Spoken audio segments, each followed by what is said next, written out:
Hace poco conversé con un consultor estratégico que acababa de aterrizar de una serie de reuniones de alto nivel en Pekín.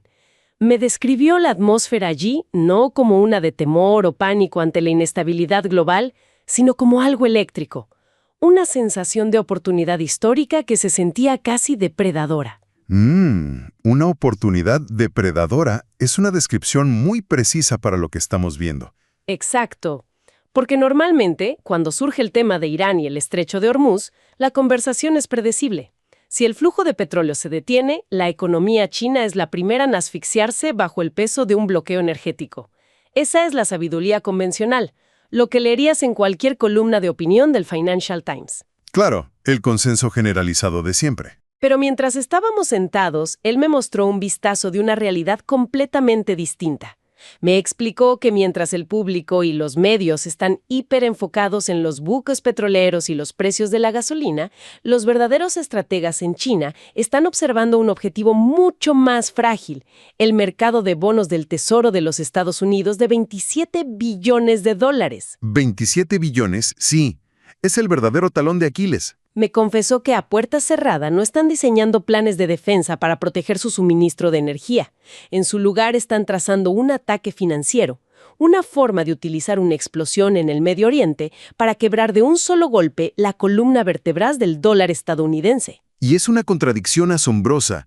El mundo espera que China sea la víctima de un shock petrolero, pero ellos se están preparando para ser los ejecutores. Así es, están apostando a que un ataque físico a las instalaciones de crudo no solo elevará los precios, sino que disparará lo que ellos llaman un agujero negro de llamadas de margen, una hambruna global de dólares que la Reserva Federal sería matemáticamente incapaz de detener.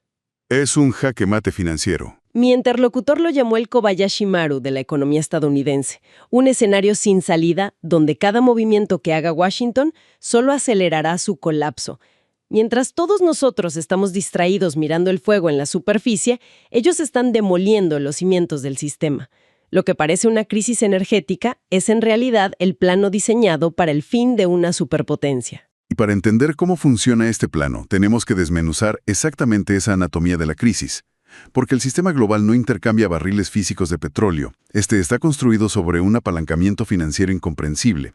Todo es papel y contratos. O sea, estamos hablando de que las casas comerciales de energía, empresas como Vitol o Trafigura, operan con derivados extrabursátiles. Sí, derivados cuyo valor nominal alcanza los billones. Entonces, imaginemos un ataque hipotético a 50 instalaciones petroleras en el Medio Oriente. Esto no causaría un aumento gradual en el precio de la gasolina, causaría un pico vertical instantáneo. Estamos hablando de un salto a $200 o $300 por barril en cuestión de horas. Y ahí es donde entra el concepto del agujero negro de llamadas de margen, porque cuando hay un pico tan brutal, los modelos matemáticos de riesgo de estas empresas simplemente se rompen, dejan de funcionar. Exactamente. Estas entidades operan altamente apalancadas y con muy pocas reservas de efectivo real. Al dispararse el precio, reciben llamadas de margen masivas. Se ven obligadas a una liquidación en pánico de sus activos más líquidos para conseguir dólares de inmediato. Tienen que rematar todo. Venden su oro, acciones de primer nivel, bonos corporativos de alta calificación. Todo al mismo tiempo. Y esto crea un ciclo de retroalimentación destructivo. La caída de los precios de esos activos genera aún más llamadas de margen en otras partes del mercado. Es un colapso tipo Lehman Brothers, pero a una velocidad instantánea provocada por un shock físico. Y aquí hay un factor que acelera todo esto de manera dramática, que es la situación de los fondos soberanos de Arabia Saudita y los Emiratos Árabes Unidos. Ese es el punto de quiebra absoluto. Claro, porque colectivamente manejan más de $2 billones, con una enorme concentración en bonos del Tesoro de Estados Unidos. Si su infraestructura petrolera, digamos el campo Ghawar o la terminal de Ras Tanura, es destruida, sus ingresos caen a cero de la noche a la mañana. Y tienen naciones enteras que sostener. Exacto. Para financiar la supervivencia nacional y la reconstrucción, se ven obligados a liquidar cientos de miles de millones de dólares en bonos del Tesoro estadounidense en cuestión de días. inundan el mercado. Y ese es el Kobayashi Maru matemático para la Reserva Federal, un escenario verdaderamente sin salida. Porque bajo circunstancias normales, la Reserva Federal imprimiría dinero, haría una flexibilización cuantitativa para absorber esa venta masiva y estabilizar el mercado. Pero en este escenario no pueden. Con una pérdida del 30% del suministro mundial de energía, tienes una estanflación brutal de manera inmediata. Si la Reserva Federal imprime billones de dólares para comprar esos bonos soberanos que están vendiendo los países árabes, desatan la hiperinflación. Destruyen el poder adquisitivo del dólar en semanas. La gente vería sus ahorros volverse polvo. Totalmente. Pero, por otro lado, si deciden no imprimir, el mercado de bonos colapsa. Los rendimientos se disparan a niveles insostenibles y el crédito global se congela, por completo. Nadie podría pedir prestado. Es una parálisis letal. Frente a ese precipicio, las medidas de emergencia que tomaría Estados Unidos serían draconianas. Terminarían con el libre mercado tal como lo conocemos. Inmediatamente. Invocarían la Ley de Poderes Económicos de Emergencia Internacional, la IEEPA. Congelarían todos los activos extranjeros y detendrían las transacciones en los mercados de bonos y acciones, atrapando físicamente el capital soberano. Y tenemos un precedente clarísimo de esto, la crisis del níquel en la Bolsa de Metales de Londres en marzo de 2022. Un ejemplo perfecto de cómo actúan los reguladores occidentales cuando el sistema falla.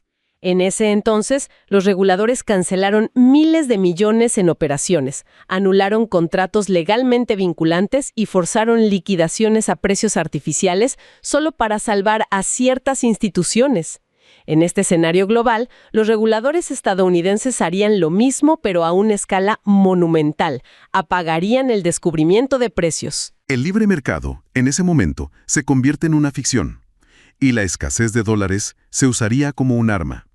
Al estar el petróleo fijado en dólares, un barril a $300 crea una hambruna masiva de la moneda estadounidense.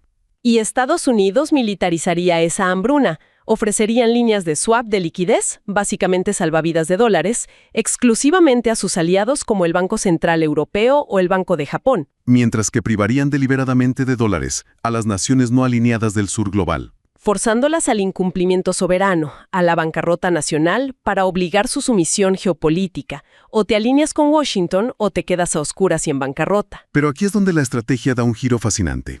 Porque mientras este incendio consume la arquitectura financiera occidental, hay una vía de escape estabilizadora que ya está en funcionamiento. La arquitectura digital alternativa. Durante un bloqueo severo del estrecho de Hormuz, sus pantallas, que dependían de la liquidación en dólares, empezaron a parpadear y luego se congelaron por la volatilidad extrema en Estados Unidos.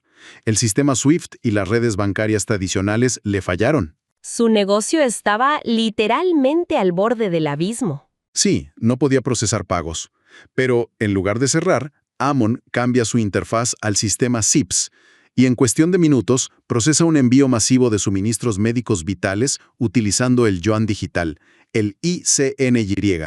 Eludió completamente la red occidental y sus embargos. Y lo clave aquí es que para Ammon esto no es una declaración política, es supervivencia comunitaria pura. La nueva red china funciona como una salida de emergencia perfecta y completamente operativa. Y los números respaldan esta migración. El sistema CIPS, que permite liquidar transacciones transfronterizas directamente en renminbi, está viendo un crecimiento explosivo del 75% interanual. Elimina toda esa fricción y vulnerabilidad a sanciones que caracterizan a las redes de corresponsalía bancaria occidental que siempre están atadas a la jurisdicción de Estados Unidos. Y el catalizador definitivo de esto fue la revolución del ECNY a principios de 2026. El Banco Popular de China hizo un giro estratégico brillante. Convirtieron el yuan digital en un depósito digital que devenga intereses, vinculados a las tasas de depósitos a la vista. Esto cambia las reglas del juego por completo, porque proporciona a los individuos y a las instituciones fuera del sistema estadounidense un activo seguro que genera rendimiento constante. Actúa como una reserva de valor soberana y confiable. No necesitas bancos occidentales para proteger tu riqueza. Y toda esta infraestructura digital culmina con el proyecto mBridge, una plataforma habilitada por blockchain y contratos inteligentes, desarrollada en conjunto con el Banco de Pagos Internacionales y los bancos centrales de Hong Kong, Tailandia y los Emiratos Árabes Unidos. El mBridge Es el clavo en el ataúd del monopolio SWIFT. Permite transacciones instantáneas y seguras directamente entre bancos centrales. Se eluden por completo los cuellos de botella occidentales. Es la materialización de una verdadera soberanía financiera. Pero toda esta arquitectura digital no serviría de nada si el mundo físico colapsa. Y eso nos lleva al escudo físico y al desarrollo masivo de infraestructura. Hay una anécdota muy reveladora sobre Somsak, una gerente de logística en el sudeste asiático, durante esta misma crisis de petróleo a $300. Una crisis que rompe todas las cadenas de suministro del viejo mundo. Exacto. Los barcos no pueden navegar, los costos de flete son absurdos, hay apagones en las grandes metrópolis. Sin embargo, el parque industrial portuario de Somsak, que fue modernizado con inversión china, sigue funcionando a la perfección. ¿Como si no hubiera una crisis global? Totalmente. Siguen operando gracias a una red de trenes de carga directos y una matriz energética regional altamente diversificada. Mientras otras ciudades sufren la oscuridad, la comunidad de Somsak mantiene las luces encendidas porque la resiliencia física fue construida con años de antelación. Y esa resiliencia tiene nombre y apellido: la Iniciativa de la Franja y la Ruta. Los datos récord de 2025 muestran el nivel de esta ambición. Hablamos de un compromiso histórico de $213.500 millones, 128.400 millones solo en construcción, y 85.200 millones en inversiones directas. Es un retorno espectacular a los megaproyectos de infraestructura, promediando cerca de $1.000 millones cada uno. Es una estrategia visionaria a largo plazo para aislar físicamente a las economías emergentes de las crisis occidentales. Y la piedra angular de esta inversión es la matriz energética diversificada. China invirtió la cifra récord de $93.900 millones en seguridad energética global. Ejecutaron una estrategia dual magistral. Asegurar el presente para construir el futuro. Exactamente. Por un lado, aseguraron los combustibles fósiles actuales con $71.500 millones, pero al mismo tiempo se comprometieron de forma inigualable con el futuro mediante $18.300 millones en energía verde. Añadieron 28,2 gigavatios de capacidad en un solo año en el extranjero. Y no solo es energía. Invirtieron $28.700 millones en tecnología, dominando la cadena de suministro de baterías de vehículos eléctricos e hidrógeno verde, más $32.600 millones en metales. Ese movimiento en los metales es crucial. Destacan los $7.500 millones destinados al cobre en Kazajistán. El cobre es el petróleo del futuro. Domina el suministro para inteligencia artificial y los centros de datos masivos. Y fíjate en la geografía de estas inversiones. Hubo un incremento del 283% en África, alcanzando $61.200 millones. Están integrando y modernizando de manera proactiva a regiones enteras del sur global, blindándolas contra las fluctuaciones de Occidente. Y esto nos lleva al tercer y último pilar de esta estrategia: la gobernanza multipolar y la estabilidad financiera compartida. Todo esto requiere un nuevo marco de reglas. Un marco que no dependa de Washington. Precisamente. Hay una historia que encapsula esto perfectamente, la del Dr. Eris. Él es un economista que pasó toda su carrera trabajando bajo los dictados del Fondo Monetario Internacional y el Banco Mundial. Acostumbrado al viejo orden. Así es. Y recientemente asistió a una cumbre de alto nivel en Shanghái. Allí observó atónito cómo los delegados del sur global firmaban acuerdos para establecer un nuevo fondo de liquidez. Un fondo que no requiere la aprobación ni siquiera una llamada telefónica a la Reserva Federal de los Estados Unidos.